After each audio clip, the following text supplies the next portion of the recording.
Perfecto. Pues entonces creo que ya podemos comenzar porque ya hay un quórum relativamente suficiente. Entonces, creo que ya podemos iniciar. Yo quiero presentarles esta primera plática del seminario.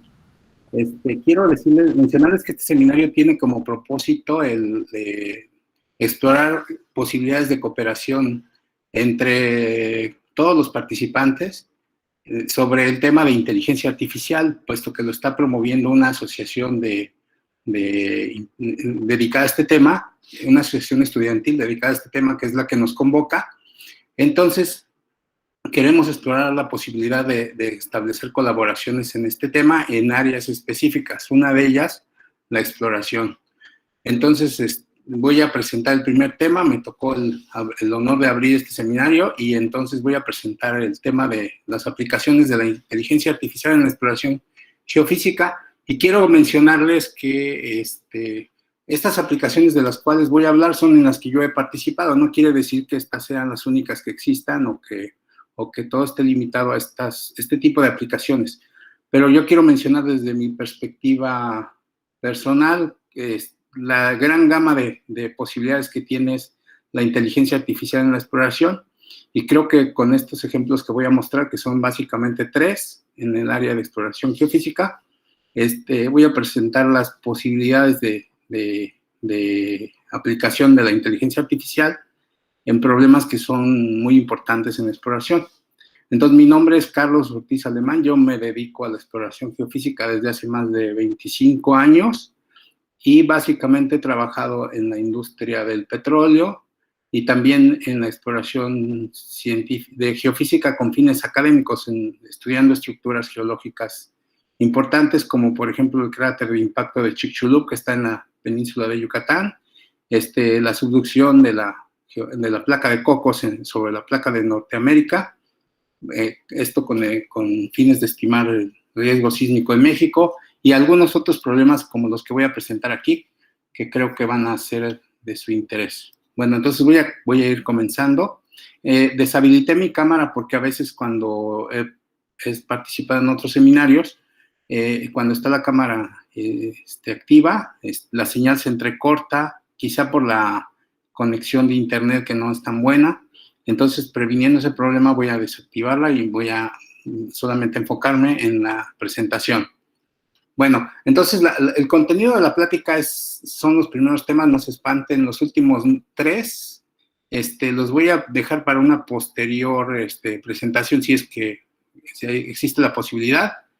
Pero son temas en los cuales estamos trabajando, algunos de los participantes del seminario estamos colaborando ya, y estamos trabajando en estos 3 últimos temas, que son la interpretación en zonas con tectonismo salino, la clasificación litológica, utilizando imágenes de microscopía de núcleos, de roca, y la atenuación de múltiples en imágenes sísmicas, que es un problema muy importante en la exploración, principalmente la exploración petrolera y geotérmica y todo ese tipo de exploración que involucre el uso de datos sísmicos de alta resolución. Entonces, yo me voy a enfocar ahora en los primeros temas, que son la exploración minera con sensores remotos. Voy a platicar un poquito de la detección de cenotes utilizando estas técnicas de inteligencia artificial, y la inversión de la forma de onda completa, que es un método geofísico que se utiliza para formar imágenes sísmicas del subsuelo, que son, las imágenes sísmicas son como radiografías, como las radiografías que nos tomamos nosotros cuando estamos enfermos, y nos permiten visualizar, en este caso, el interior de la Tierra, para tener una idea de cómo se comporta y tener una idea de dónde se ubican pues, algunos cuerpos geológicos de interés, como pueden ser, por ejemplo, las placas tectónicas que están subduciendo y provocando terremotos, o por ejemplo, por ejemplo, también la geometría del cráter de impacto de Chicxulub o algún tipo de estructura de ese estilo, ¿no? También en este caso, pues vamos a hablar un poco de estructuras más someras, como son los cenotes. Bueno, entonces, esos son los 3 temas en los que me voy a enfocar. Voy a empezar con el primero y lo voy a poner a propósito con imágenes de muy mala calidad, como pueden ver esta. Son imágenes que yo utilicé en mi tesis de maestría cuando tenía como 25 años, por ahí un poco menos. Entonces, en ese entonces, intentábamos resolver un problema de interés en la exploración minera utilizando sensores remotos. Entonces, esto que ven ustedes aquí es una imagen del sensor que en aquel momento era de última tecnología, que se llamaba el mapeador temático, y esta imagen nos permite ver ahí un volcán que es muy famoso, aunque ustedes no lo crean, pero a lo mejor no han oído de él, pero es muy famoso porque es un volcán que está allá en Nayarit, en una zona muy turística, cerca de Tequila, muy cerca del volcán, de otro volcán muy famoso que es el volcán de Tequila. Allí en Nayarit, en un pueblito que aquí está indicado, pero que casi no lo ven ustedes, que se llama Huacatlán. Se puede ver desde la carretera que va hacia Puerto Vallarta, desde Guadalajara. Cuando vamos uno en la carretera, pues ve ahí un volcán, ¿no? Y lo primero que es, como está muy cerca de la carretera, dan ganas de subirlo, ¿no? Y de explorarlo. Pero sí está un poquito peligroso porque, como ustedes saben, ahorita esa región del país, pues no es tan accesible para todo el mundo, ¿no? Por los problemas que ya sabemos de inseguridad. Entonces, esta región es muy importante sobre todo para la Comisión Federal de Electricidad, porque como ustedes saben, un porcentaje muy alto de la energía que genera México, la energía renovable que genera México es geotérmica, ¿no? Utilizando la energía geotérmica se genera electricidad.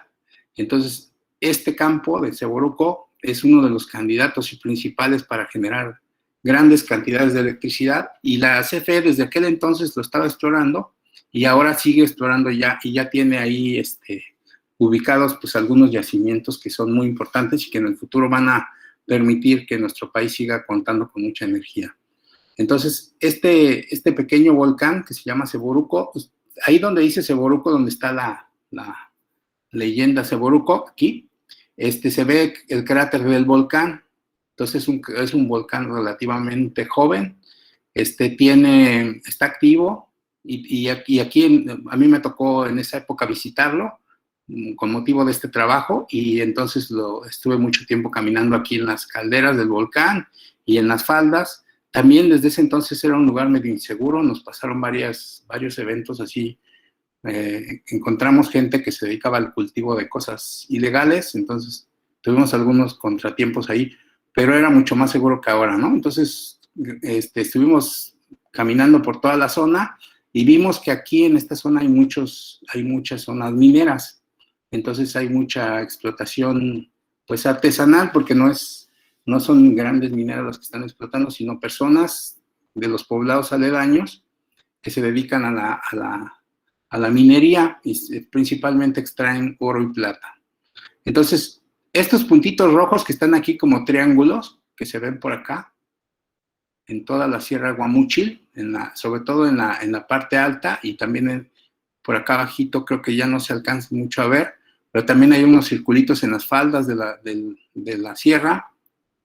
Son puntos que localizó la CFE haciendo exploración por las técnicas tradicionales que utilizan los geólogos, que son pues agarrar una buena cantidad de agua y salir al campo y caminar y llevar una brújula y una pica, y empiezan a tomar muestras y rumbos y echados, y se tardan años en conseguir explorar un área como esta.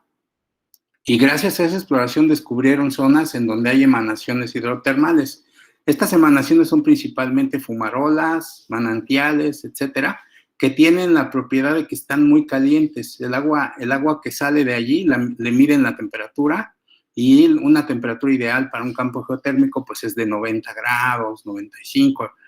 Algo así es de mucho interés para ellos, ¿no? Porque potencialmente indicaría que por abajo de ese lugar pues hay un yacimiento geotérmico que pudiera ser utilizado con fines para generar energía, ¿no? Ya saben que la generación de energía se basa en el empleo de turbinas que aprovechan básicamente el vapor que generan estos manantiales de agua caliente, ¿no? Entonces, se perfora a una cierta profundidad y se encuentra, digamos, el reservorio de agua hirviendo, y esta agua, el vapor que sale a través de los pozos, pues genera la energía, mueve las turbinas y de esa manera se genera la energía eléctrica que posteriormente nosotros utilizamos para hacer nuestros videojuegos y todo lo demás, ¿no?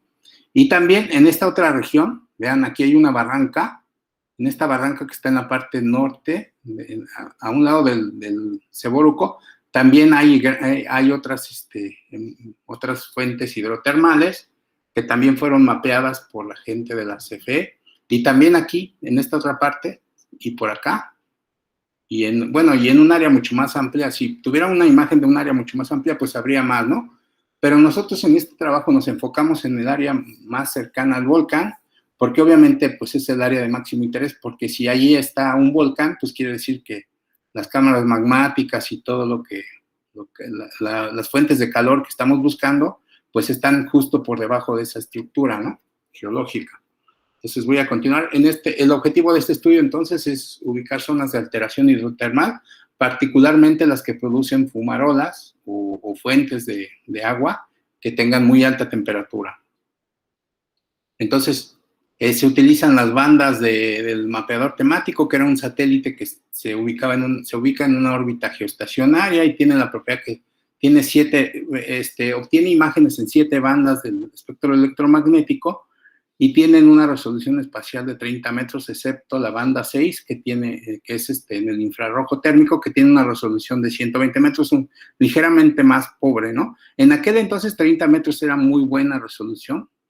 Actualmente ya hay satélites que tienen resoluciones mucho mejores, pero la limitante de estos satélites no era tanto la tecnología, sino que había prohibiciones desde el punto de vista militar para que no se obtuvieran imágenes de mayor resolución, ¿no? Obviamente los militares desde aquella época ya tenían satélites que podían obtener resoluciones de metros o centímetros, ¿no? Por píxel. Entonces, la información derivada de estas bandas nos permite hacer un análisis en donde principalmente lo que se hace es que se buscan rasgos. Voy a mostrar ahorita creo que me puse la lámina un poquito adelante, pero gracias a estas bandas se pueden hacer operaciones principalmente de cocientes de bandas, algunos tipos de realces utilizando la información multiespectral, y se pueden obtener mapas que se llaman mapas temáticos, donde se ve la distribución de diferentes compuestos que están ahí en la zona, ¿no? En la imagen. Por ejemplo, se puede hacer un mapa temático de la vegetación, se puede hacer un mapa temático de la alteración hidrotermal, un mapa temático de algún tipo de litología, por ejemplo, de las rocas basálticas, etcétera, ¿no? Eso es en teoría, ¿no? Ya en la práctica, pues es muy complicado porque cada uno de los componentes que está ahí en la imagen, pues interfiere con el otro, ¿no? Entonces, separarlos, pues es todo un reto. Entonces, una de las técnicas que se utilizaban desde entonces, que ustedes la habrán escuchado si se dedican a la inteligencia artificial, es el análisis de componentes principales. Entonces, tenemos 7 bandas multiespectrales en la imagen, y cada una de esas bandas tiene información. Sin embargo, las 7 bandas, de alguna manera, se superponen información, y la información que contienen está correlacionada entre ellas. Entonces se puede hacer un análisis de componentes principales para sacar la información más importante que se ubicaría en las componentes principales, y entonces en vez de trabajar con 7 bandas, podemos trabajar con 2 o 3, ¿no? Principalmente se busca tener 3, porque luego se utiliza una herramienta muy poderosa en el procesamiento de imágenes, que son las imágenes a color, ¿no?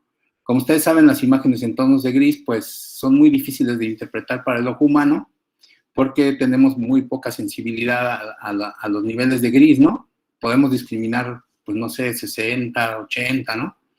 Y en cambio, colores podemos discriminar una gama mucho más alta, ¿no? Entonces, si logramos construir una imagen a color, a partir de las bandas, pues eso nos va a ayudar mucho. Entonces, muy socorrida la técnica donde se generan 3 bandas a través de los componentes principales y luego se proyectan en los canales rojo, verde y azul y se forma una imagen a color. Tenemos que tener cuidado de qué ponemos en cada canal, porque dependiendo de las combinaciones nos va a dar tonalidades de color para cada uno de los componentes que estamos realzando. Entonces tenemos que saber, tener una idea de cuáles son los colores en donde esperamos que aparezcan los rasgos que estamos realzando, ¿no? Entonces, para eso se utiliza mucho esta técnica de componentes principales. Y ahorita les voy a explicar un poquito mejor esto. Nada más que voy a acelerar un poco porque voy un poco lento. Entonces, se utiliza una técnica que se llama ajuste por decorrelación, que es la que les acabo de mencionar. Se construyen estas componentes principales y se seleccionan algunas y se ponen en los canales rojo, verde y azul para crear una imagen a color que se puede interpretar más fácil. Entonces, la reflectancia es la propiedad que estamos aquí sacando provecho de ella en la imagen. Luego, lo que obtenemos en la imagen son reflectancias. Después de algunas correcciones que le aplicamos a la imagen multiespectral, obtenemos reflectancias de los objetos en la superficie del terreno en diferentes bandas. Estas zonas grises que se ven aquí en esta gráfica, son las bandas en las que opera el mapeador temático. Entonces, en el visible están las bandas 1, 2 y 3 y 4, ¿no? Y ya en el infrarrojo térmico están las bandas 6 y 7, ¿no? Y en las diferentes regiones del espectro electromagnético tienen respuestas diferentes. Por ejemplo, la vegetación, aquí está la curva de la vegetación. En la banda 4 responde altísimo, como pueden ver. En la banda 1, 2 y 3 responde bajo. Entonces, se antoja que si queremos mapear la vegetación, hacer un cociente entre la banda 4 contra la banda 1, por ejemplo, ¿no? Entonces, esa es una forma de realizar la vegetación. En el caso de los minerales que estamos buscando, puesto que estamos buscando zonas de alteración hidrotermal, en esas zonas se sabe que existe la presencia de minerales que tienen alto contenido de hematita y de goetita, o más bien son minerales, rocas que tienen alto contenido de minerales de hematita y goetita. Entonces, tienen un rasgo de absorción, que son esos flechitas negras que están aquí, ¿no? Se llaman rasgos de absorción en la banda 4, ¿no? Y aquí un rasgo digamos, de reflexión de la goetita en la banda 4. O sea, a pesar de que son minerales que pudieran pensarse que son muy similares, en su respuesta espectral son ligeramente diferentes. Algunos tienen rasgos la hematita tiene un rasgo de absorción en la banda 4 y la goetita es reflectiva en la banda 4. Entonces, esa propiedad la podemos utilizar para discriminar entre esos dos minerales. Por ejemplo, en la banda 5, pues no podríamos discriminar porque prácticamente tienen un comportamiento similar, ¿no? Ni tampoco en la banda 1 ni en la banda 2, pero sí en la 4. Entonces, hay que sacar esa propiedad como para utilizarla después, ¿no? En el procesamiento, por ejemplo, ¿no? Y también podemos ver que los minerales tienen un comportamiento en la banda 1 y 2 muy similar a la vegetación, y también tienen una respuesta relativamente alta en la banda 4, como la vegetación, ¿no? Entonces, de alguna manera tenemos un problema, porque la respuesta de la vegetación y la respuesta de los minerales se parece un poco, ¿no? A priori, ¿no? Y ya visto en la práctica, pues sí vemos que es un gran problema. Entonces vuelvo a la imagen original, nada más para que recuerden la ubicación de los triangulitos rojos, que son las zonas donde sabemos que hay emanaciones hidrotermales, que son lo que está buscando la CFE, porque ahí estarían sus yacimientos abajo, ¿no? Lo que tendría que hacer después CFE, una vez que ya confirme lugares donde haya temperaturas de más de 100 grados, por ejemplo, pues sería hacer un pozo profundo, que fue lo que hizo, ¿no? Aquí en esta zona perforó un pozo de más de, creo que 3 kilómetros y encontró muchos yacimientos, ¿no? Pero en la época de este estudio no se había hecho esa perforación y este estudio sirvió parcialmente para que se decidiera el sitio donde se hizo la perforación y para que se tuviera éxito, ¿no? En cierta forma. Entonces, estos son puntos de control, se llaman puntos de control, y todos los procesamientos que hagamos con imágenes en sensores remotos, pues tienen que respetar lo que se observa en los puntos de control, ¿no? Siempre que obtenemos una interpretación de algo que posiblemente existe en el terreno, pues tenemos que volver al terreno para verificar que efectivamente existe, ¿no? Y por eso se llaman puntos de control, porque nos ayudan mucho a ver que nuestro trabajo es correcto, ¿no? Bueno, entonces la descomposición en componentes principales, por ejemplo, aquí voy a utilizar dos bandas, la banda 1 y la 2. Entonces, lo que voy a calcular es la media. Voy a hacer un dispersograma con los puntos de una imagen en esas dos bandas, ¿no? Esto se llama dispersograma. Entonces, voy a ubicar su media en la banda 1 y en la 2. Después, lo que voy a hacer, esto es digamos, para la imagen de la banda 1 y para la imagen de la banda 2. Después, lo voy a desplazar a la posición de la media y voy a construir dos direcciones ortogonales en las direcciones de máxima varianza de la nube del dispersograma. A eso se le llama la transformación en componente principal. O sea, voy a rotar el eje digamos, de los valores de los píxeles en un ángulo tal que me permita moverme en la dirección de la máxima varianza. Entonces, eso se llama la descomposición en componentes principales y puede hacerse con dos bandas, con tres, en este caso con 7, porque son las que tenemos en nuestro sensor, ¿no? Sin embargo, actualmente los sensores ya tienen 300 bandas o 500, ya son mucho más sofisticados, ¿no? Y tienen resoluciones espaciales más altas. Entonces, este procesamiento se podría repetir utilizando imágenes de sensores más modernos. Por ejemplo, si yo hago la descomposición en componentes principales y aplico lo que les decía de poner en 3 canales,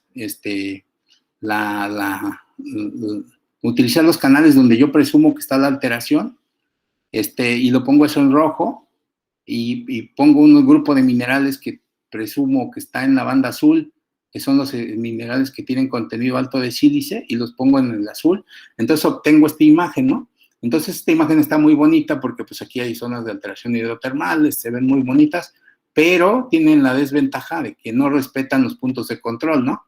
Porque se acuerdan que la alteración hidrotermal estaba aquí y en esta pequeña barranca que está acá y digamos, en la falda de la Sierra de Guamuchi, y por acá, ¿no? Había otros puntos. Entonces, aquí todo lo rojo, pues está prácticamente en todos lados, ¿no? Está en todos lados. Entonces, de aquí lo que vimos es que básicamente estamos mapeando la... Carlos. ¿Sí? Carlos, una pregunta. ¿Estás mostrándonos cosas con el ratón o algo así? Porque no se ve cuando mueves. Ah, es que estoy moviendo la flechita del ratón, pero no se ve. No. Bueno, yo no lo veo. Híjole. A lo mejor hay otra forma de... Bueno, yo abajo veo como una plumita en el... Una plumita. Ah, es que sí, tengo un ratón acá. Bueno, el ratón del cursor, y pensé que se proyectaba igual que... Bueno, voy a intentar entonces explicarles.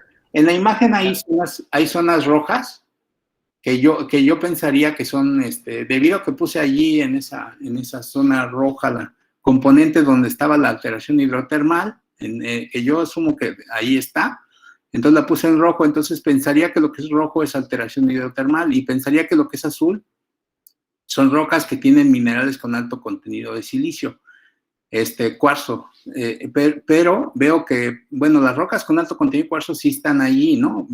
Bueno, más o menos corresponde con lo que observamos en campo, y son zonas muy limitadas, ¿no? Las que están aquí en la falda, al oriente del volcán, y las que están en la zona, digamos, de la cuenca, que está abajo a la derecha del pico del volcán, ahí se ven zonas azules. En esa zona, pues hay alto contenido de minerales de cuarzo. Pero las zonas de alteración hidrotermal en rojo, pues están en toda la zona, ¿no? Prácticamente lo que ubicamos es que toda la zona está alterada, pero no es lo que buscamos, ¿no? Lo que buscamos es algo que sea mucho más selectivo, digamos.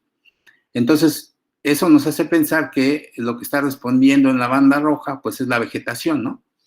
En casi todas las temporadas del año esa zona está muy densa de vegetación, entonces es muy difícil, inclusive la exploración a pie es muy complicada porque la vegetación no permite ver muchos de los afloramientos, entonces es muy, muy, muy difícil, ¿no?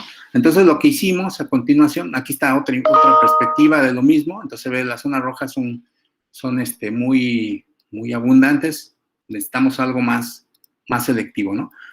Aquí también, aquí hicimos un mapa que ahora mapeando algún tipo de vegetación y algunos tipos de roca en verde. Entonces, la vegetación, pues sí se ve que está por todos lados, ¿no? Algunos tipos de vegetación.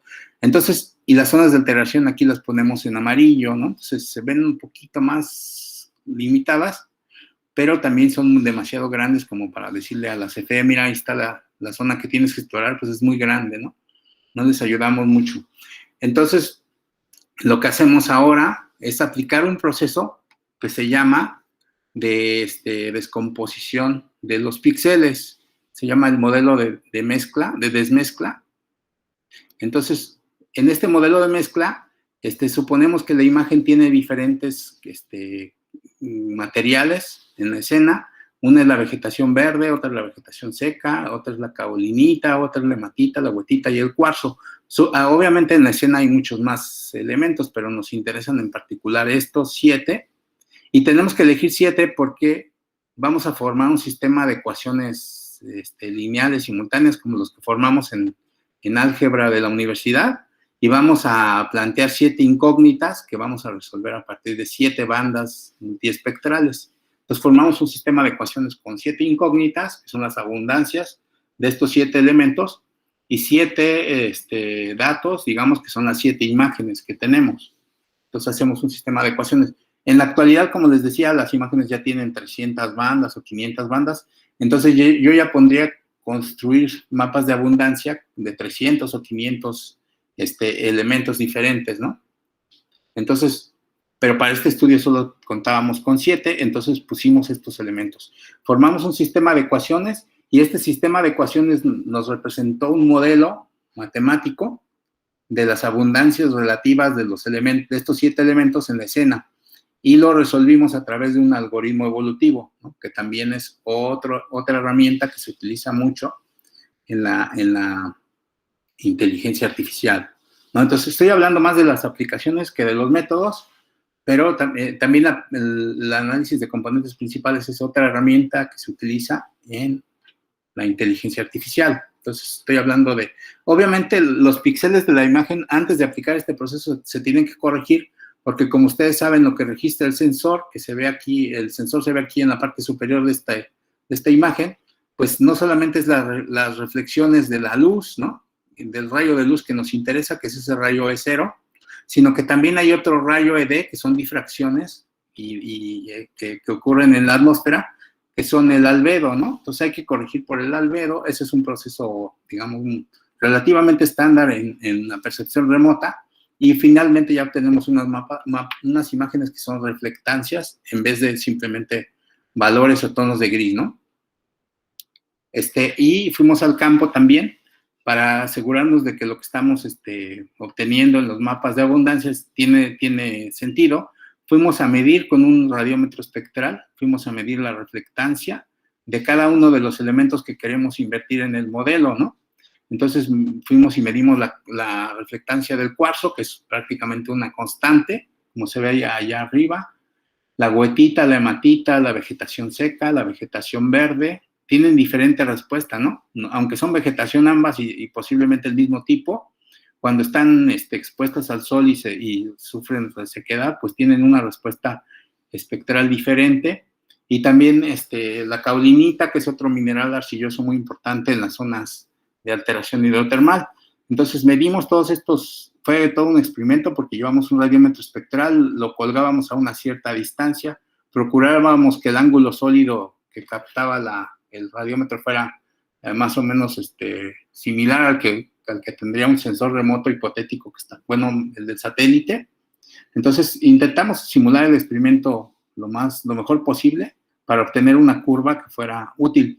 Y como este radiómetro solo medía en las bandas precisamente del sensor, del mapeador temático, pues solamente obtenemos 7 valores, que son los que están ahí graficados, ¿no? Por eso se ve la raya así, la curva como se ve como discontinua, ¿no? Bueno, continúo porque ya voy muy atrasado y si quiero ver las 3 aplicaciones. Entonces se aplica este modelo de desmezcla, que es lo que ya les comenté previamente. Para convertir las imágenes en reflectancias, pues se tiene que hacer lo que se conoce como la sustracción del valor mínimo la estandarización de la media de las bandas y la igualización de la media de las reflectancias. Es un proceso estándar ya en percepción remota, entonces no es tan importante. Una vez que obtenemos el mapa los mapas de abundancia, pues nos interesa mucho el de la vegetación. Entonces, este mapa lo separamos, digamos, y luego se lo sustraemos a todas las bandas, a todas las imágenes multiespectrales originales, para quitar el efecto de la vegetación. Y luego repetimos el análisis de componentes principales con la decorrelación, que ya les había mencionado, y vemos qué pasa, ¿no? Ese es el propósito de todo este modelo de desmezcla. Entonces, aquí pusimos las zonas alteradas en colores digamos, como de color crema. Entonces, sí se ve que están un poquito más localizadas y son menos, interfieren menos con la vegetación, que ahora se vería en rojo intenso, ¿no? Entonces, y en tonos ocre, oscuros. Pero esto tampoco es lo que nos gusta tanto. Aquí hay otra imagen donde se ven en tonalidad roja la alteración. También se ve que está más, digamos, más acotada las zonas de alteración. Ya no son tantas y las zonas de vegetación ya aparecen ya como verdes, ¿no? Para distinguirlas claramente de las zonas de alteración. Y acá hay otra, en esta aparecen en rojo las zonas alteradas. Entonces sí se ve que ya es mucho menos o sea, si este mapa se utilizara para explorar la zona, pues ya serían muchos menos lugares los que tendríamos que ir a visitar, ¿no? Porque ya hay zonas mucho más acotadas, que son las que están en rojo, ¿no? Entonces, este mapa fue útil. Obviamente, les quiero comentar que estas imágenes son escaneos muy manuales de una impresión en papel. Entonces, por eso se ven tan feas, pero si vieran las imágenes digitales originales, pues son mucho mejores, ¿no? Nada más que no las pude recuperar porque son mi tesis de maestría y creo que las tengo en algún disco duro, pero que no lo pude ubicar antes de esta plática, ¿no? Pero en algún momento, aunque, bueno, mi intención también es algún día repetir utilizando imágenes más modernas, ¿no? Este trabajo que no sería muy difícil de volver a hacer. Esta es otra imagen donde se ponen, en la composición en color, se ponen las componentes principales que tienen variancias muy bajas, o sea, el contenido de información en ellas es muy pobre, inclusive no está, en ninguna de esas tres componentes está digamos, la topografía, ¿no? Entonces se pierde la forma del terreno y solamente se ven las zonas alteradas, pero como está demasiado ruidosa, pues no fue de utilidad, ¿no? Esta es otra, y también en rojo las zonas alteradas. También hay muchas zonas alteradas que están bien mapeadas, pero también hay otras que parece ser que están sobreestimadas, como del lado oriente hay una zona roja muy grande y que quizá posiblemente no exista, siga habiendo alguna interferencia con algún compuesto, puede ser la vegetación también, ¿no? Sin embargo, la interferencia es menor, ¿no? Y esta es la imagen que a juicio de la gente del Consejo de Recursos Minerales, era la más útil, ¿no? Porque creo que esto les ayudaba mucho para entender el contexto geológico, porque se ven en azul las rocas con minerales de alto contenido de sílice, se ven en rojo las zonas con alto contenido de hematita y goetita, y algunas otras zonas de interés geológico en la zona, y en verde la vegetación y un poco en amarillo, ¿no? Entonces, este mapa sí les sirvió mucho. Me acuerdo que en esa época la gente del consejo lo utilizó y fueron al campo, ¿no? Hicieron algunas campañas para calibrar este mapa. Digamos, este fue el producto más útil de todas las imágenes que les mostré para este fin, ¿no? Entonces, como ustedes ven, una conclusión parcial de este estudio es que se puede modelar una zona de interés prospectivo, y si hubiera algún elemento que dificultara la interpretación, como en este caso la vegetación, pues se puede construir un modelo de desmezcla y se puede eliminar, ¿no? Si se hace de manera muy cautelosa, ¿no? Entonces, y esa imagen multiespectral, separando las abundancias de algunos elementos, permite hacer mapas temáticos que pudieran ser de mucha ayuda en la exploración ya sobre el terreno, ¿no? Entonces, esto sugiere que se tienen que utilizar los sensores remotos antes de ir al terreno para que los planes de exploración sean mucho más eficientes y se inviertan menos recursos económicos y menos tiempo sobre todo, ¿no? Y los resultados sean mejores.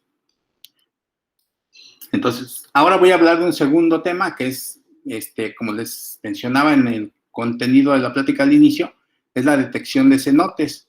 Entonces, como ustedes saben, en la península de Yucatán tenemos un terreno kárstico a lo largo de toda la península, y ese terreno kárstico tiene la propiedad que está intensamente fracturado, porque aquí en la península cayó un meteorito y fracturó toda la plataforma continental. Esas pequeñas fallas azules que se ven ahí, esas rayitas azules que son fallas, esta es una imagen de interferometría de ISAR, de radar, y esta imagen se utiliza muchísimo para ver pues la geometría del terreno en superficie y también para ver los desplazamientos relativos del terreno en el tiempo, ¿no?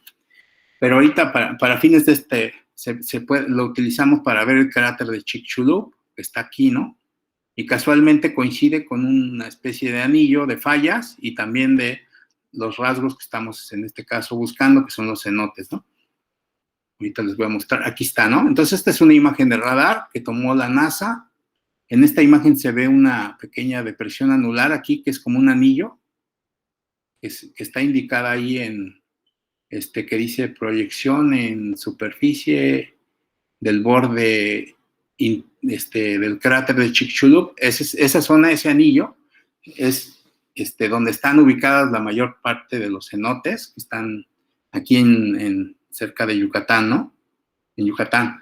Entonces, obviamente, toda la península está llena de cenotes porque el karst de Yucatán es como si tuviéramos un Alcacercer y frecuentemente le estamos, con la lluvia y con los desagües humanos, pues le estamos echando agua. Entonces, en cada lugar donde cae el agua y fluye cierto tiempo, pues se empiezan a formar estos cenotes.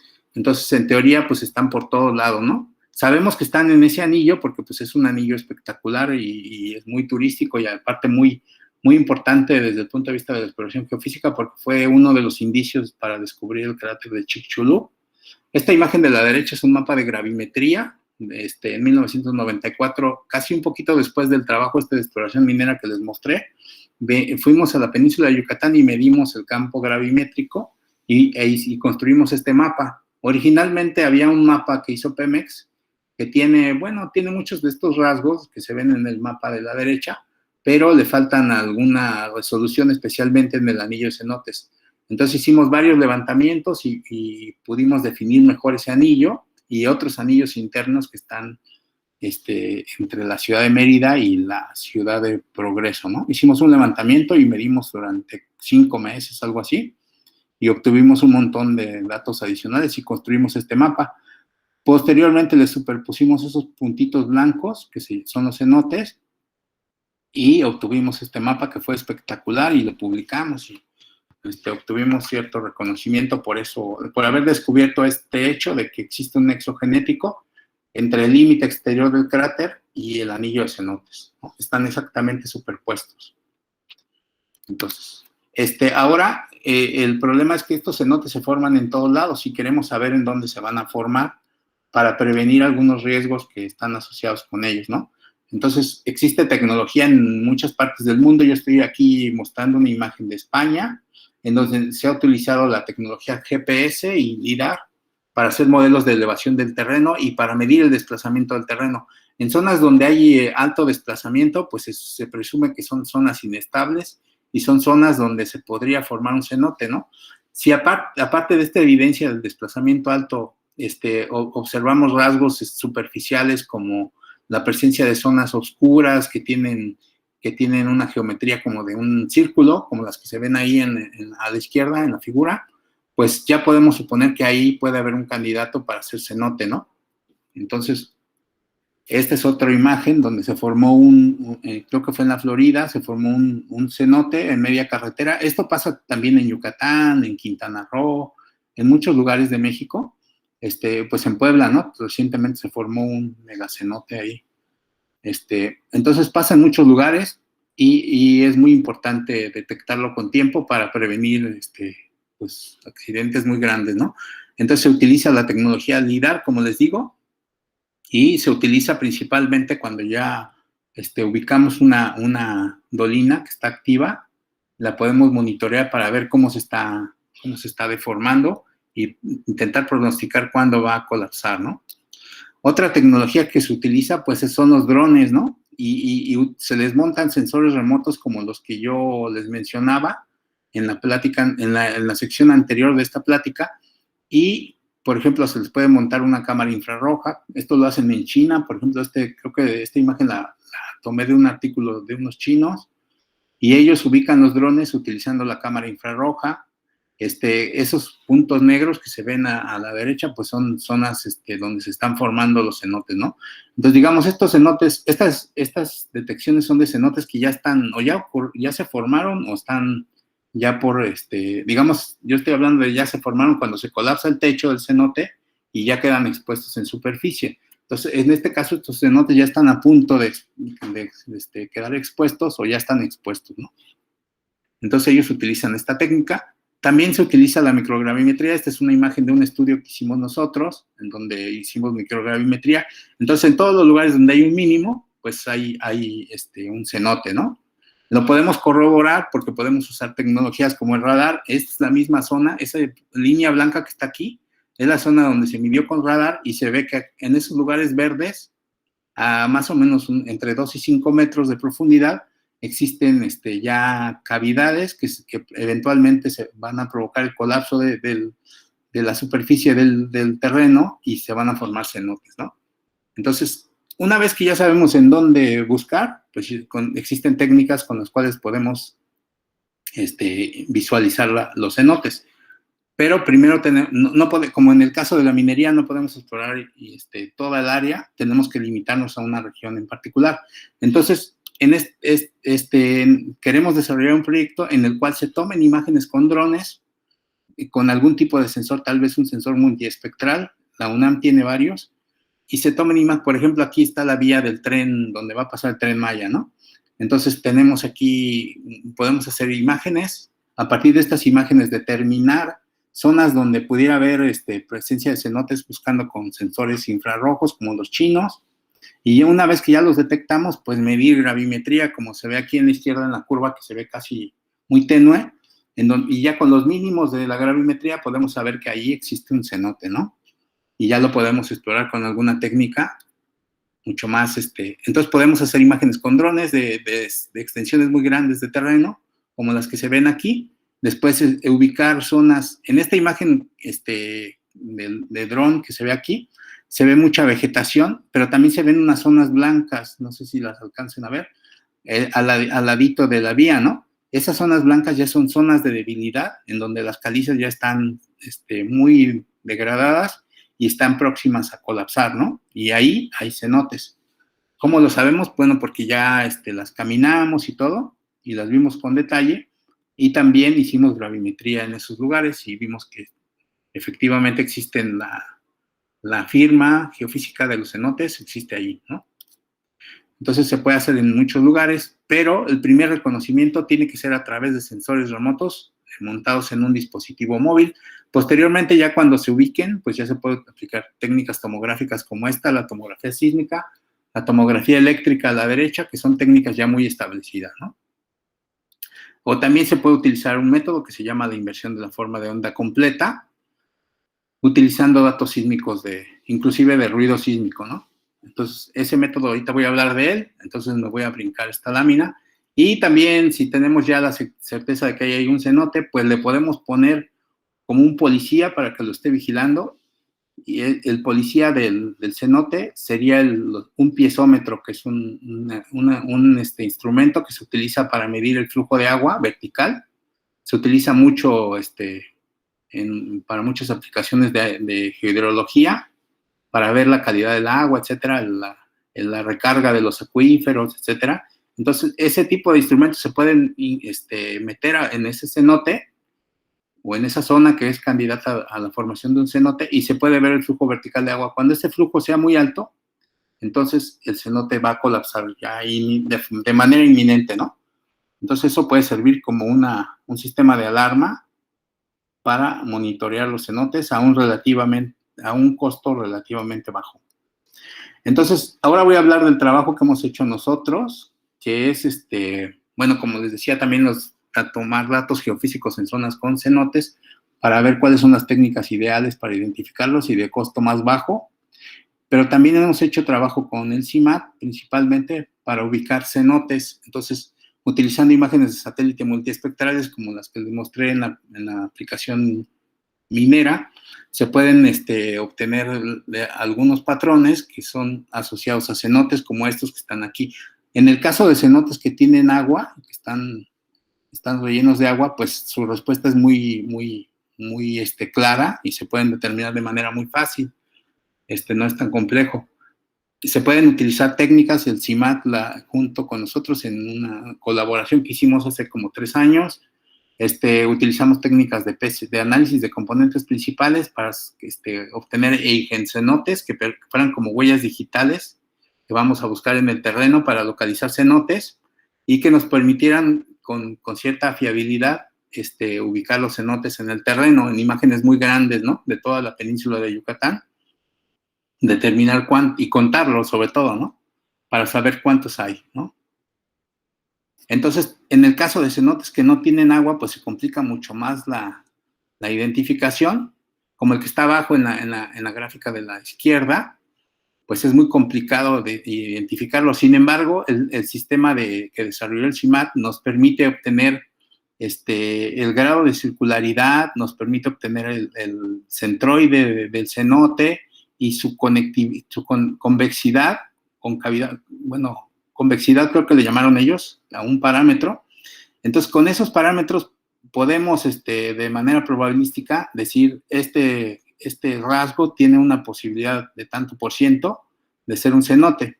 Entonces, podríamos contabilizar no solamente los que estamos seguros que son cenotes, sino también aquellos rasgos que pudieran muy probablemente ser cenotes y que posteriormente podríamos ir a visitar el campo para ver si efectivamente son, ¿no? Entonces, en la península de Yucatán, pues hay un inventario ya de más de 100,000 cenotes. Entonces, por todos lados hay cenotes, ¿no? Y el mapeo preciso de ellos es una cuestión muy importante. Y posteriormente, una vez que estén mapeados los principales, pues también el desarrollar herramientas de predicción de dónde se van a formar otros, pues ayudaría mucho, ¿no? Ese es el objetivo de este trabajo, en donde se utilizan muchas herramientas de inteligencia artificial. Todos estos algoritmos de identificación de los patrones y de determinación de la probabilidad de ocurrencia del cenote son técnicas de inteligencia artificial que, bueno, en el seminario, en posteriores presentaciones, se van a tratar con más detalle, ¿no? Este es otro problema que también creo que Mauricio Orozco en algún momento va a presentar en su seminario, las técnicas de interpretación semiautomática que se aplican para interpretar imágenes sísmicas.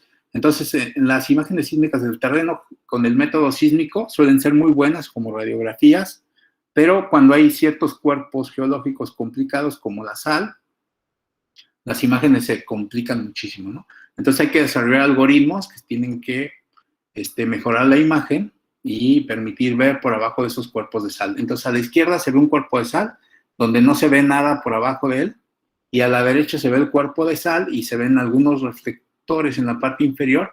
Una vez que aplicamos un algoritmo que mejora la imagen, se alcanza a ver lo que está por abajo, ¿no? Entonces, estos cuerpos de sal son muy importantes para el petróleo, para la industria petrolera, pero también ahorita que ya estamos, la industria petrolera está cayendo ya en desuso, está en crisis, digamos, porque estamos en la inminencia estamos en un punto inminente de cambiar, de emprender la transición energética. Entonces posiblemente la exploración petrolera va a perder mucho de su auge que estaba teniendo en los últimos años. Entonces vamos a ir hacia una etapa en donde vamos a intentar compensar todos los efectos negativos en cuanto al cambio climático que produjo la industria petrolera y en general la combustión de energía fósil. Entonces vamos a intentar, por ejemplo, hay ahorita la idea de que si capturamos el dióxido de carbono y lo enterramos en el subsuelo, pues vamos a compensar un poco de todo lo que hemos hecho de estar generando ese CO2, ¿no? A través de la industria y de la vida humana, ¿no? Entonces, lo que van a hacer, o lo que están haciendo, proponiendo las empresas petroleras principalmente, es secuestrar el CO2, ¿no? Y ese secuestramiento del CO2, o ese secuestro del CO2, lo que significa es que van de alguna manera van a capturar el CO2 y luego lo van a enterrar en cuerpos geológicos que puedan servir como depósito, ¿no? Entonces, uno de esos cuerpos, pues, son los domos de sal. Y actualmente, en México, se están buscando sitios candidatos para utilizarlos como bodegas de CO2. Entonces, tienen que ser zonas herméticas, donde no se escape el CO2 y que permanezcan ahí por mucho tiempo, ¿no? Por millones de años ahí, capturar el CO2, ¿no? Entonces, vamos a devolver mucho de lo que extrajimos a los mismos lugares de donde lo extrajimos, ¿no? Entonces, la exploración sísmica seguirá siendo importante para ubicar estos sitios. Y para muchos otros fines, como la energía geotérmica que ya les mencioné. Entonces, Mauricio Orozco va a hablarles después de cómo hacer la interpretación semiautomática utilizando inteligencia artificial de las imágenes sísmicas para obtener modelos geológicos conceptuales como el que está a la derecha, de medios geológicos muy complejos como los medios donde hay sal. Que hay en el Golfo de México, en donde están los yacimientos mexicanos de petróleo, pues la mitad del Golfo está llena de sal. Entonces es muy importante para México este tipo de herramientas, ¿no? Entonces se hace la interpretación semiautomática y se obtiene la geometría de estos cuerpos de sal, que es muy importante, y las zonas que están por debajo de ellos, que son donde están los yacimientos petroleros, ¿no?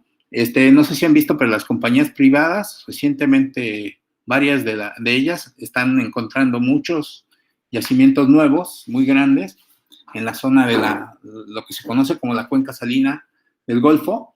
Entonces ya se han reportado 3 o 4 yacimientos en los últimos meses, muy grandes, de empresas petroleras privadas, y en zonas como esta, ¿no? De hecho, esta misma zona creo que se reportó un yacimiento recientemente en esta zona de esta imagen que les estoy mostrando.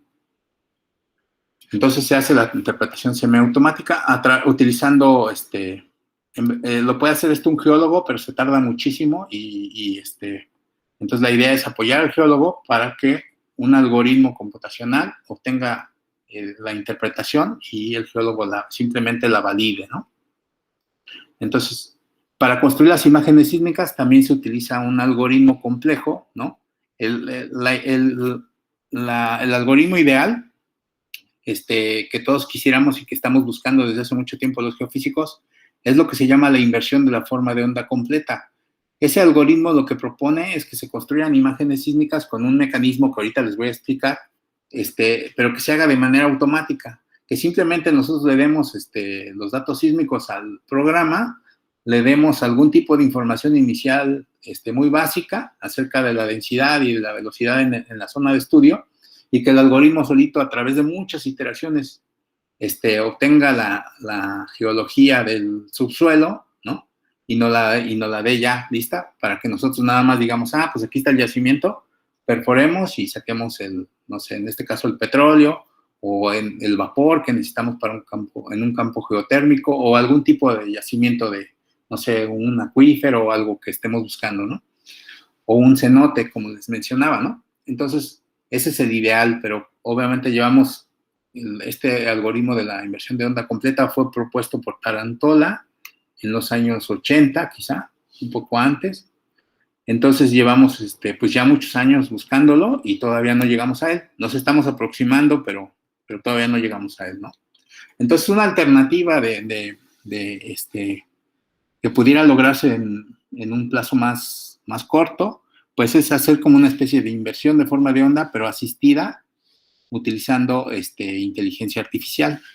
Entonces, es lo que yo les voy a platicar ahorita, ¿no?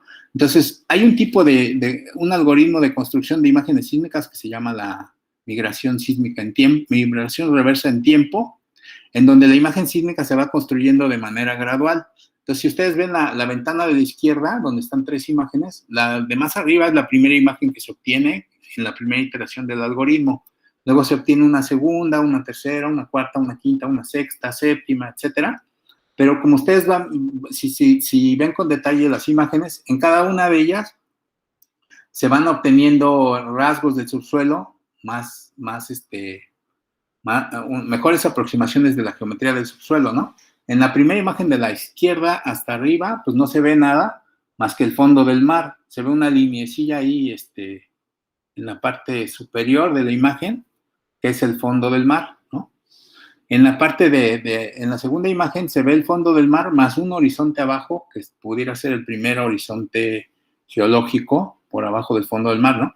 En la tercera se ve ya el fondo del mar mejor y se ve inclusive el agua, ya se ve como una capa diferente y se ven algunos rasgos, como dos capitas ahí, ¿no? En la imagen de la derecha, en la parte superior, se ven ya hasta unos como cuerpos, ¿no?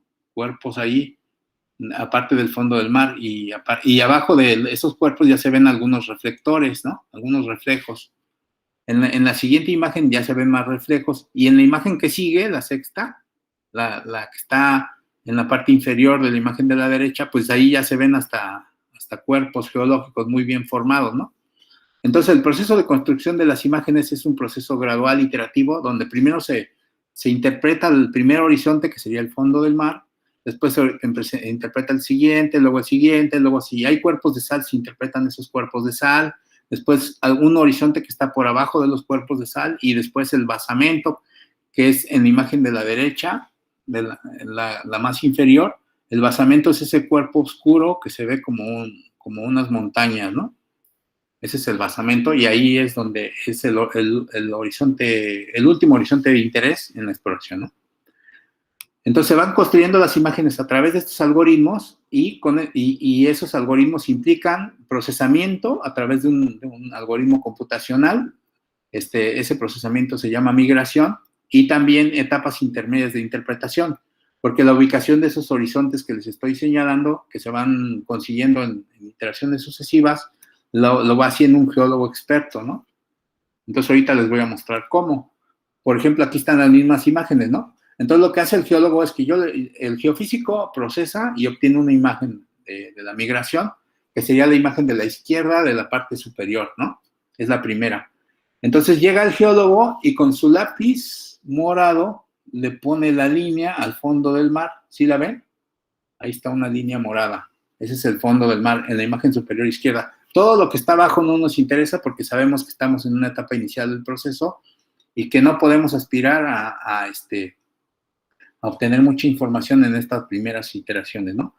Posteriormente llega una segunda iteración, que es en la imagen de la derecha, la que está pegada en el renglón más superior, a la derecha, está la segunda iteración, en donde el geólogo, yo le doy una nueva imagen, una vez que marcó ese horizonte morado en la imagen de la izquierda, yo a ese horizonte le asigno la velocidad del agua, porque sé que ese es el fondo del mar, le asigno la velocidad del agua a la capa que está por encima, y vuelvo a correr el algoritmo, ¿no? Entonces, con ese nuevo algoritmo obtengo otra imagen. En esa imagen el geólogo va a ver el mismo fondo del mar, pero ya movido, ubicado en una posición más correcta, y luego va a ver un horizonte verde que se ve ahí, ¿no? Si lo ven en la imagen de la derecha superior, en la parte superior. Entonces se ve el horizonte verde que lo marca el geólogo, y con eso yo le asigno una velocidad a ese segundo horizonte, le asigno la velocidad. Al primero le pongo la velocidad del agua porque sé que es el fondo del mar. Al segundo le asigno una velocidad de rocas sedimentarias poco consolidadas, y ya, y lo vuelvo a meter a migrar. ¡Pum! Corro el programa y obtengo una tercera imagen, que es la que está en la parte de en medio a la izquierda, y esa imagen ya tiene se le ven unos cuerpos, ¿no? Esos cuerpos el geólogo los marca con color amarillo, y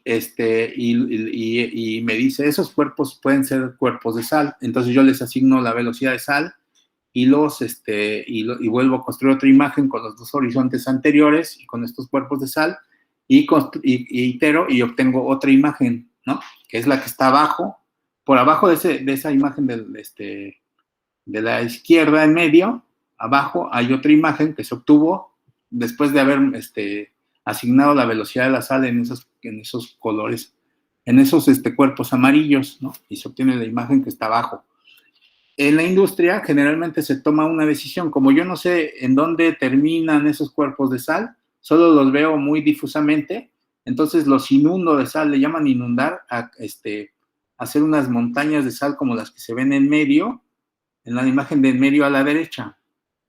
Entonces eso se llama inundación de sal, que es un término muy sofisticado que utilizamos los geofísicos, y posteriormente construimos otra imagen que es la que está abajo, en la parte inferior a la derecha, en donde ya se ven mucho mejor los cuerpos de sal y ya los puedo marcar, ¿no?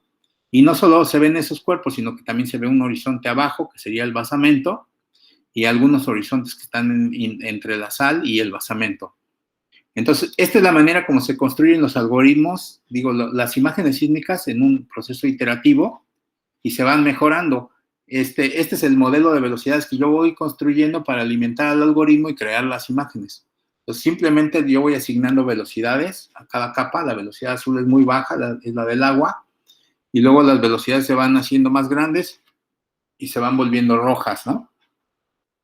En particular, los cuerpos de sal tienen una velocidad relativamente alta y por eso aparecen ahí en un color contrastante amarillo, porque tienen velocidades que son relativamente altas con respecto de los sedimentos, y por eso se generan todos los efectos de iluminación y todo que destruyen la imagen debido al contraste muy grande entre estos cuerpos de sal y los sedimentos circundantes.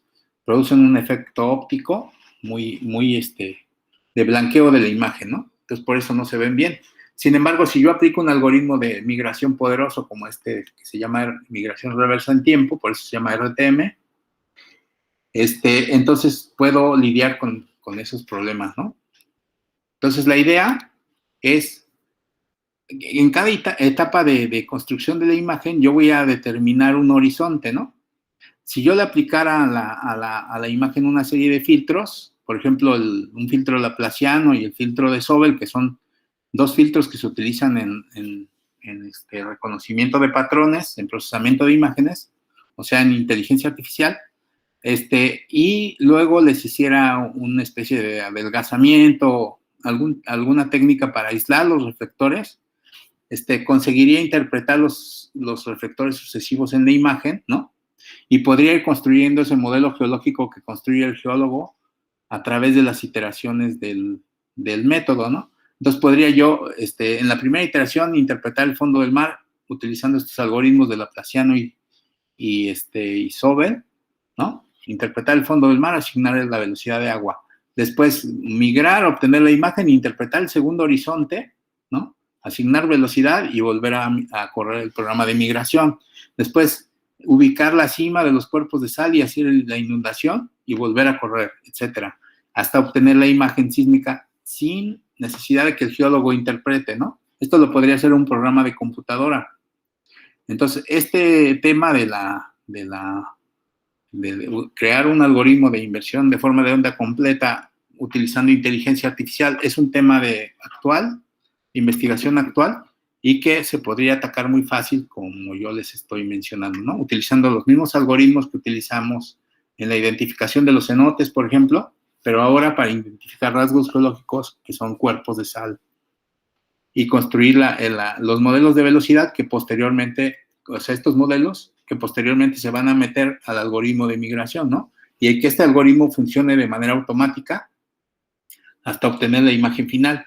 Bueno, una vez que obtenemos la imagen final, en nuestro algoritmo que usamos, estas imágenes se obtienen utilizando un algoritmo muy rápido que dispara todas las fuentes sísmicas. En un levantamiento sísmico se utilizan miles de fuentes sísmicas, ¿no? Entonces, en este algoritmo se disparan todas las fuentes simultáneas y eso permite que las miles de simulaciones que yo tendría que hacer para migrar la información se hacen en un solo paso. Entonces, nuestro algoritmo es miles de veces más rápido que los algoritmos comerciales, digamos, ¿no? Entonces, gracias a eso podemos hacer muchísimas iteraciones y podemos correr nuestro programa en una computadora chiquita, ¿no? Pero una vez que ya tenemos ese modelo de velocidades que está muy, muy bien hecho, que ya contiene la información geológica suficiente, podemos correr todas las fuentes separadas como se hace en la industria y podemos obtener una imagen de alta calidad como la que está aquí, ¿no?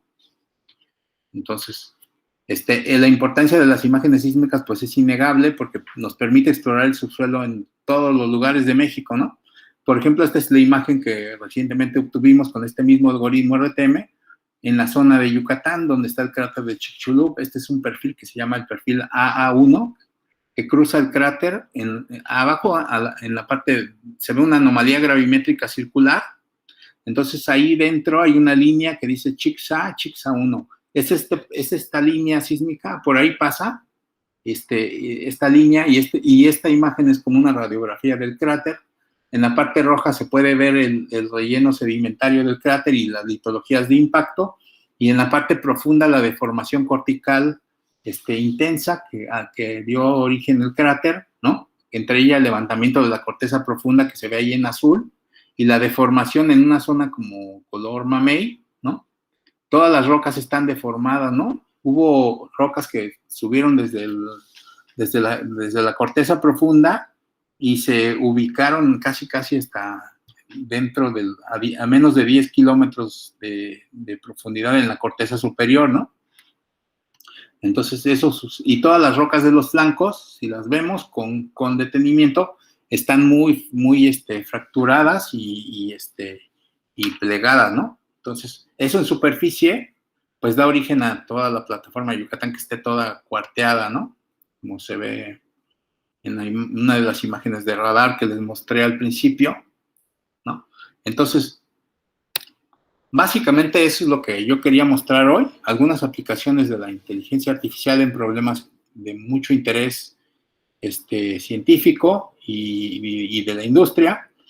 Y entonces yo podría concluir a partir de estos 3 casos que la inteligencia artificial pues tiene muchos años que se está aplicando en la exploración y en muchas ramas de la ciencia y la tecnología. También existen muchas aplicaciones por desarrollar que serían de mucho impacto en la exploración geofísica, y es un área muy importante porque nuestro país, por desgracia, pues nuestro país, o por fortuna, por desgracia, pues nos pegó un cráter, nos pegó un meteorito y extinguió a los dinosaurios, y la cicatriz está aquí en México. Luego tenemos una zona de subducción en todo el Pacífico, ¿no? Tenemos un país muy complejo desde el punto de vista geológico y está casi inexplorado, ¿no? La exploración del territorio todavía estamos en una etapa muy temprana, ¿no? Entonces, existen muchos problemas que se tienen que resolver en la exploración y que se tienen que resolver utilizando la tecnología más eficiente, que en este caso es la que utiliza la inteligencia artificial. Y esto pues podría tener un impacto muy grande en vulcanología. Por ejemplo, la predicción de erupciones pues se hace a través de la detección de unos sismos que se llaman tremores no volcánicos, y esos tremores nos permiten predecir cuando un volcán el material incandescente del magma está subiendo a través de la chimenea en un volcán, y podemos predecirlo con varios días de anticipación, siempre y cuando tengamos los instrumentos adecuados y tengamos los algoritmos adecuados para detectar esos patrones, ¿no? También en los terremotos, ¿no? Los terremotos, bueno, se ha descubierto que no solamente los sismos grandes, que nosotros nos enteramos porque los sentimos a veces, o por las noticias, sino que también hay un montón de terremotos que están ocurriendo. Por ejemplo, los sismos lentos, que son recientemente un descubrimiento relativamente reciente en la sismología, y esos sismos ocurren todo el tiempo, ¿no? Entonces, están ahí en los registros sísmicos, pero nunca los habíamos visto.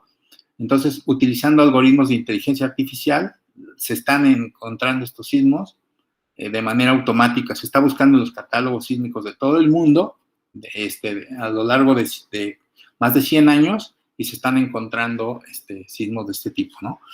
Eso está revolucionando la sismología de terremotos. Y también, como les decía, en la prospección de recursos naturales renovables y no renovables, pues también se utiliza muchísimo para la formación de las imágenes, ¿no? Pues eso es básicamente lo que quería mencionarles el día de hoy. Espero que les haya gustado. Muchas gracias por su atención.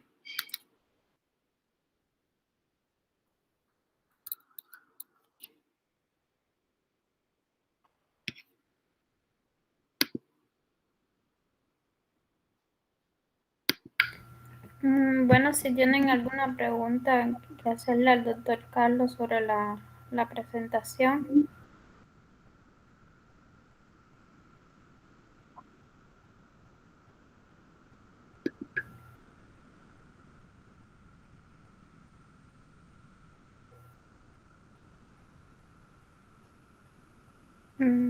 Bueno, Muy claro.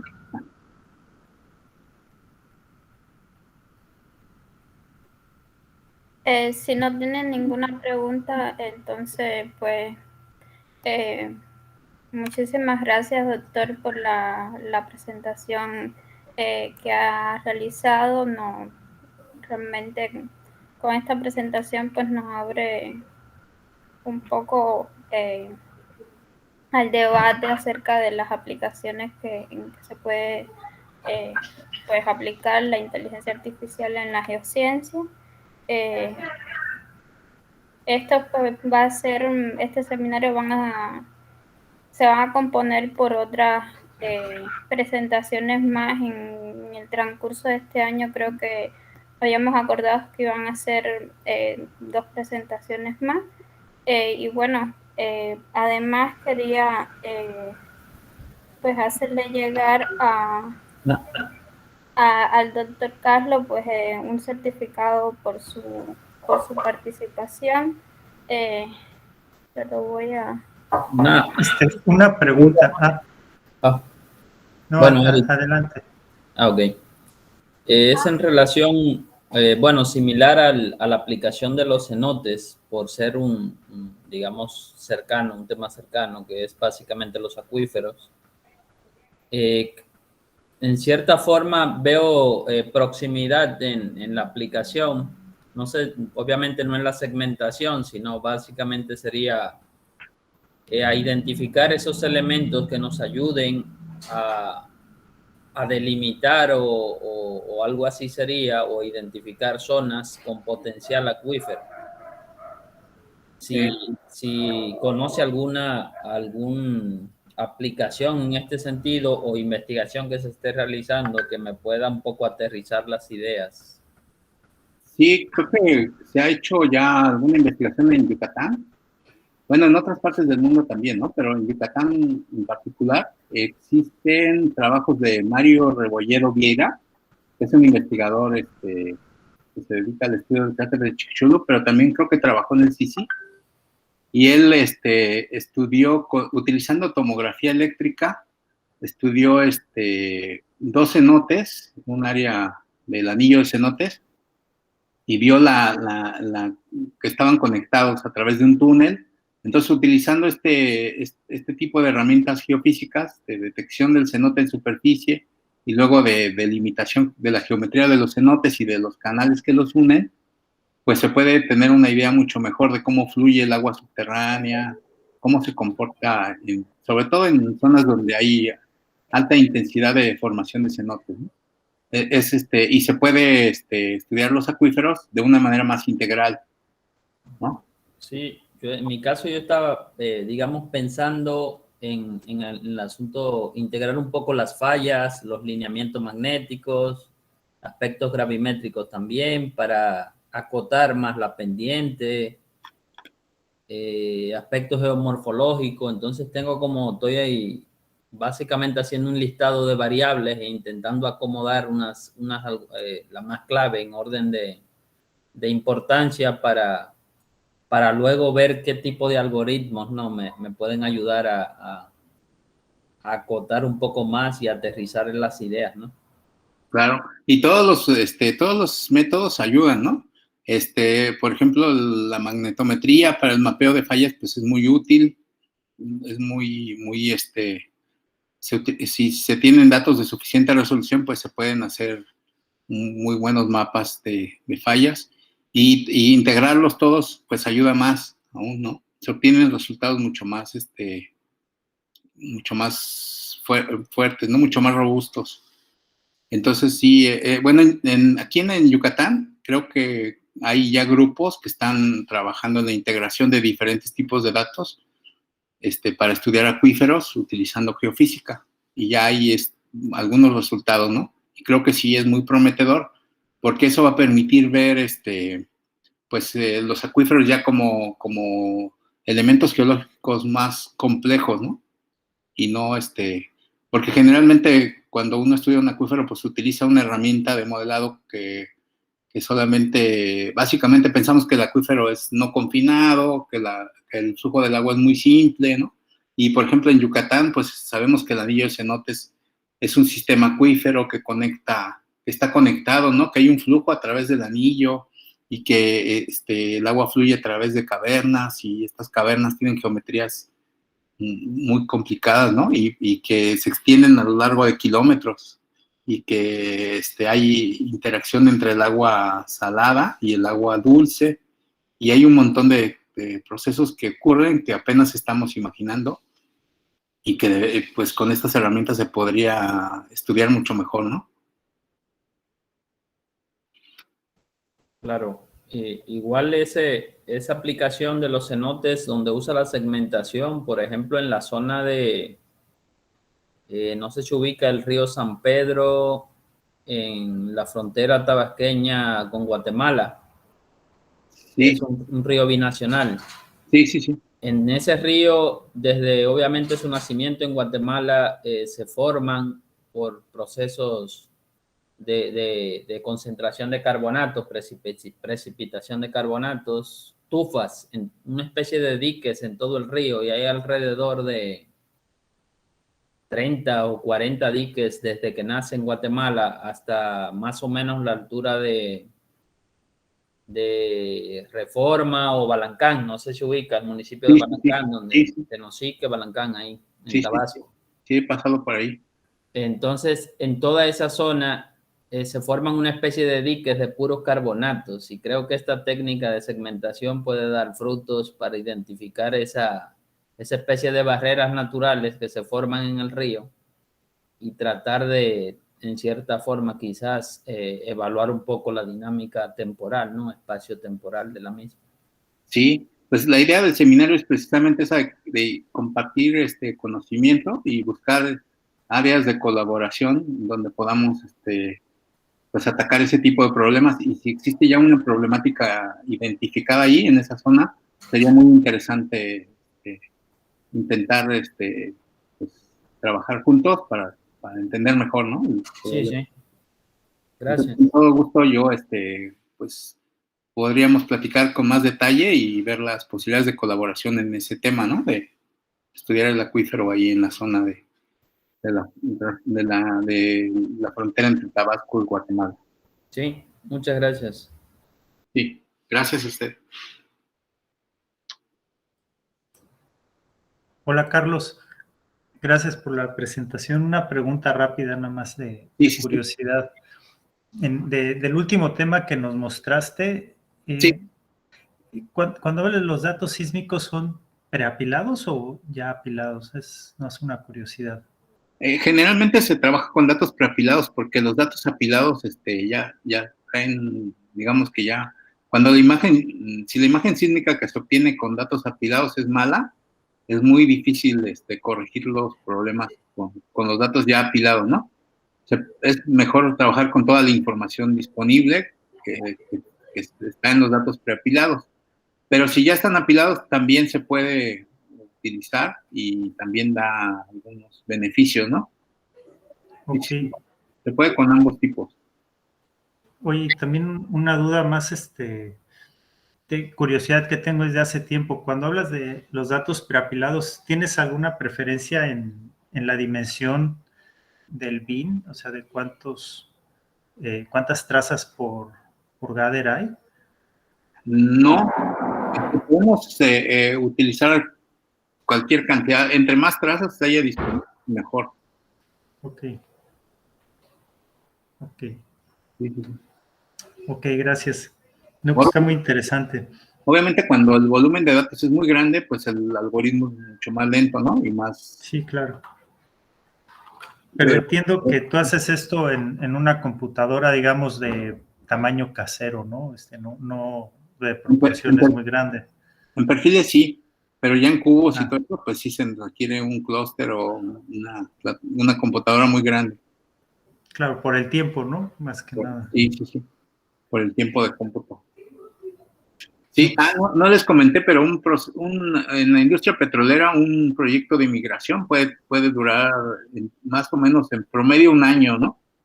Entre que se obtiene la información sísmica, ya que se cuenta con ella, en lo que se migra, cada una de estas iteraciones de interpretación y todo, le toman a los geólogos meses, ¿no? Son meses de trabajo de interpretación y meses de trabajo de procesamiento, entonces llevan típicamente un año.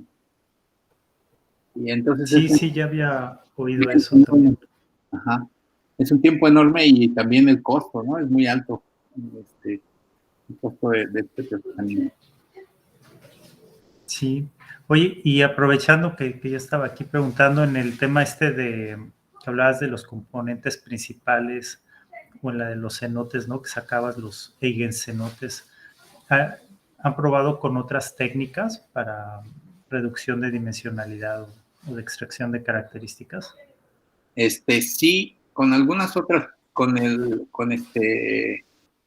o sea, aparte con la transformada de Hopf, con algunas otras, pero fue un trabajo que hicimos con el CIMAT, o más bien donde el CIMAT tuvo pues, la parte, como ellos son los expertos en estos temas, y duró muy poquito tiempo, pero es un tema que queremos retomar con ellos, con todos los que estén interesados, porque creemos que tiene mucho potencial, ¿no? Sí. Sí, Bueno, sí. Cualquier idea, pues es bienvenida y lo podemos trabajar junto con el grupo que ya existe con el CIMAT, ¿no? Pues está muy bien, si quieres luego platicamos. Sí. Pues muy bien, pues muchas gracias, está muy padre. Gracias a ustedes.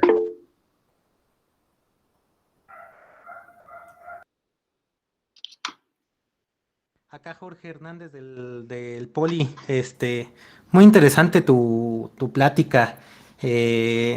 Yo por acá tengo a un par de alumnos, entonces, que yo creo que tienen una inquietud que a lo mejor no se hacen, no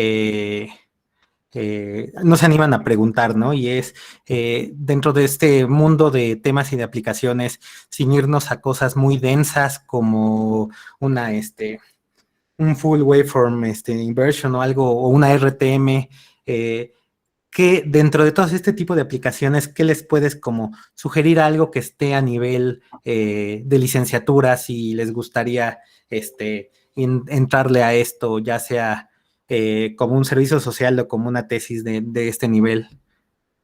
Pues hay muchos temas de inteligencia artificial, por ejemplo, encontrar patrones en las señales sísmicas que son de mucha utilidad para luego filtrar las señales y que no son tan complicados como la migración o como esto, que son, bueno, la migración y la inversión de forma de onda completa son los dos procesos más complicados que se hacen en la exploración sismológica. Entonces, digamos, esos son para temas de tesis de doctorado o algo así, ¿no? Sí, efectivamente. Entonces, mejor entrar a un tema de identificación de patrones en señales.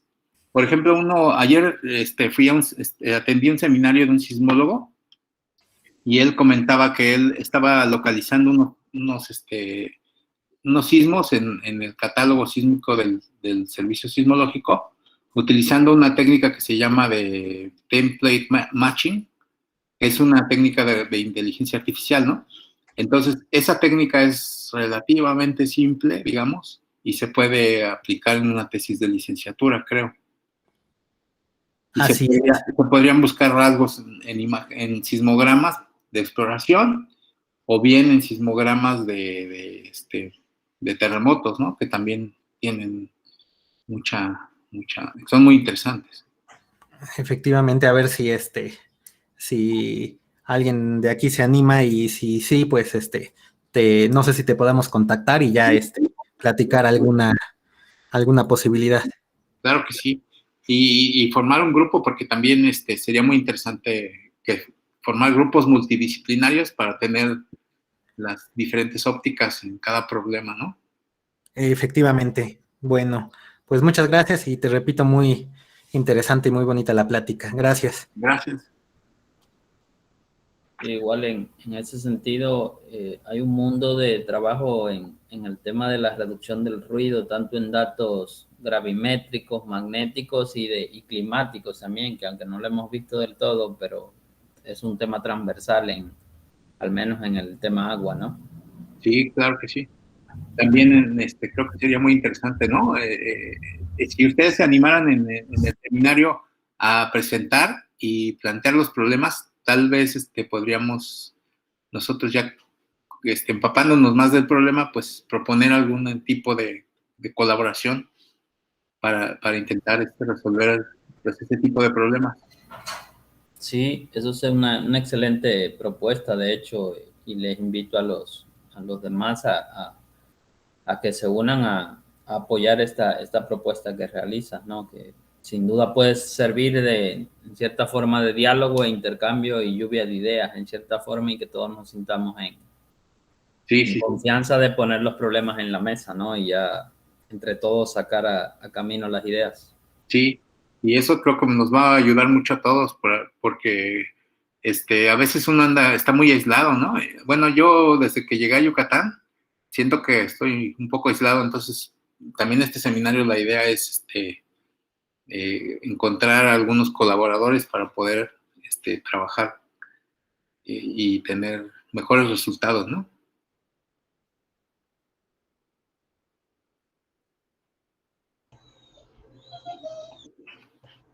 Hola doctor, buenas tardes. Nada más para pedirle si podría compartir su correo electrónico para que pudiéramos contactarlo. Sí, claro que sí. Lo voy a poner aquí en...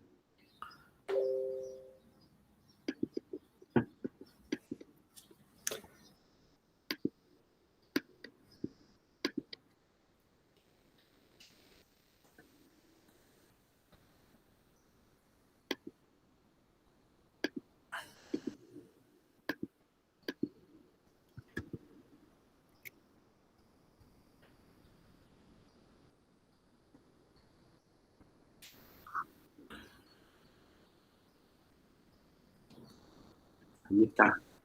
¿Lo ven?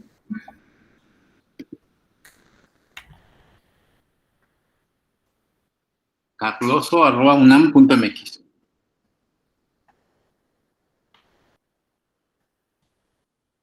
Cualquier pregunta que tengan y todo, con todo gusto y la idea es buscar canales de cooperación y dentro de mi especialidad pues colaborar con,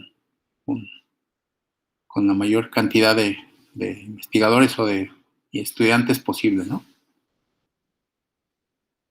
Excelente, muchas gracias y por compartir tu conocimiento y la apertura a colaboraciones. No, al contrario, muchas gracias por participar en el seminario. Agradecerle al doctor Carlos por participar. Le queríamos hacer llegar un certificado de su participación. Ahora se lo comparto. No sé si se llega a ver.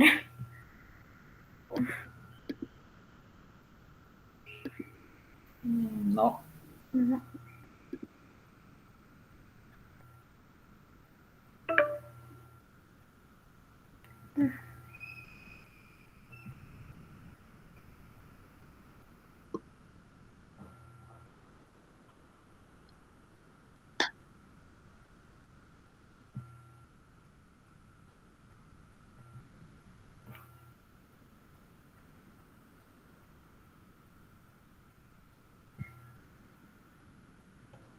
Si me permites, Yarilis, creo que ya lo pude compartir yo. Ya. Ok. Creo que ya también tú lo puedes ver. No sé, bueno, pero yo ya creo que lo puedo compartir. Sí. Entonces,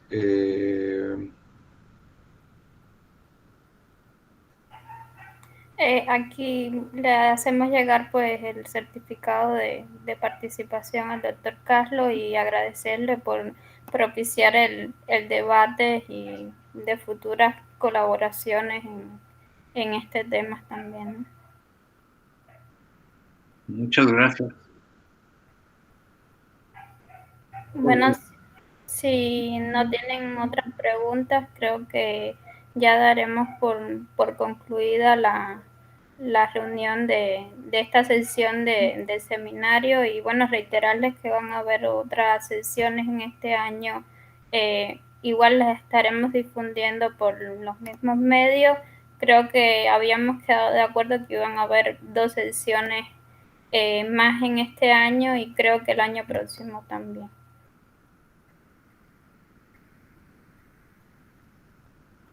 Bueno, y sin más, entonces, no sé si tienen algo más que decir de acuerdo a esto, si no, daríamos por concluida esta sesión. Muchas gracias, doctor. Muchas gracias a ustedes también. Gracias. Buen fin de semana a todos. Igualmente. Hasta luego. Buen fin de semana. Hasta luego. Gracias, igualmente. Tengan todos bonito fin de semana. Gracias.